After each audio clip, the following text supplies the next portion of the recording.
Шын сүйе алатын тек әйелдер ғана. Мопассам, орындық тоқушы әйел. Құдай-ау, біз көріспегелі 10 шақты жылдан асып кетіпті ғой. Иә, Бәтимаш, ол кезде бір қыз едік. 5 биенің сапасындай толық ет жіңді келген қара торы әйел Бәтима өзінің бір кезде қыз болғанына шынымен таңырқағандай сәл аңырып қалды да, диванда шалқайып жатқан күйінде сағынып көріскен досы Зияны құшағына қыса түсті. Құс күнінде бәрі жақсы, жаман қатын қайдан шығады деген осы екен-ау, қазіргі түріміз мынау деп қойды.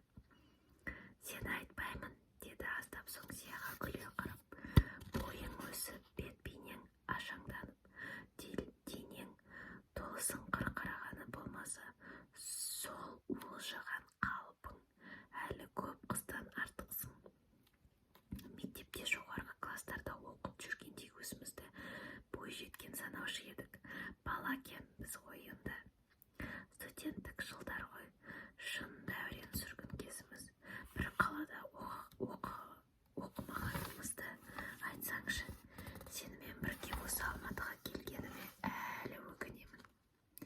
Онда Бекеңе кездеспейтін едің ғой, деді Зия ойнақылана.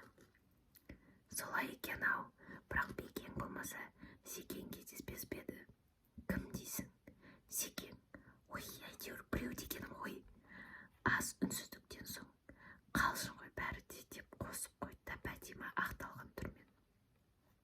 Мектепте 10 жыл бойы бірге оқып, құлындайдай бірге ойнап, бірге өскен құрбылар енді 12 жыл өткен соң бірақ кездесіп, осы аз ғана уақыт ішінде соншама өзгергендеріне іштей таң қалысып, бірінен бірі көз айыра алмай ұзақ отырды. Кеше ғана тұлымдары желбіреген қыз еді-ау екеуі де. Енді міне отырғандары. Құшақтасып, күлісіп, біраз мауқын басқан соң екі әйел үй тұрмыс тіршілік жайын сөз етіп кетті. Екеуден екеу отырып, қою жайды тартып алған соң әңгіме тіпті қыса түсті. Тіпті таусылар да емес. Зия, деді бір кезде Бәтима кенеттен, көптен көкейінде жүрген сұрағы есіне жаңа түсіп, осы сен күйеуіңнен неге айырылыстың? Қанша сұрасам да хаттарынан ештеңе біле алмадым ғой. Анығын айтасың ба? Зияның жүзіндегі күлкі лезде тарады да, бет пішіні ойлы қамырықты қалыпқа түсті. Мінезіміз үйлеспеді, деді көзін бір нүктеден алмаған күйі. Келісе алмадық. Тағы соңыңды айттың.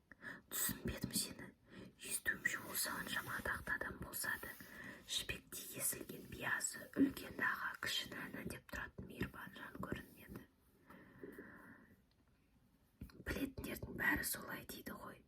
Ал сен тіпті бала кезіңнен өзіңді аса ұстамды едің. Тұрмыстарыңда жаман болған жоқ. Сонда неменеге келісе алмадыңдар? Келіспедік, деді Зия Бәтима айтқан сөздерін естімегенде қимылсыз күйінде. Той қарсаңындағы хаттардың менде әлі сақтаулы. Не деп жазып едің сонда? Өмірлік серігім болатын адамға кездестім, бақытымды таптым деп.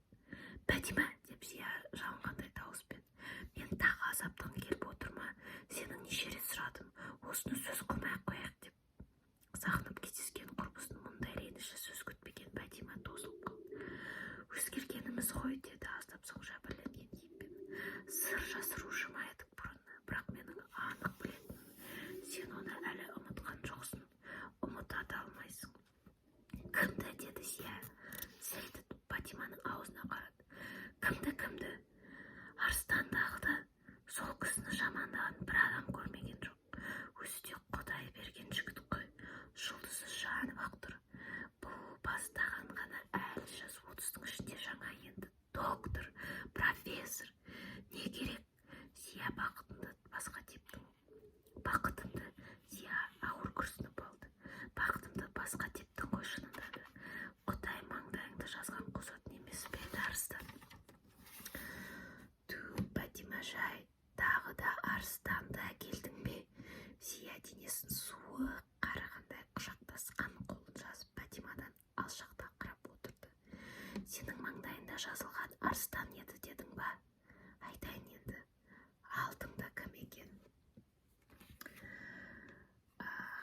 осы әйел бақыты деген бірінші әңгіменің бірінші жартысын оқып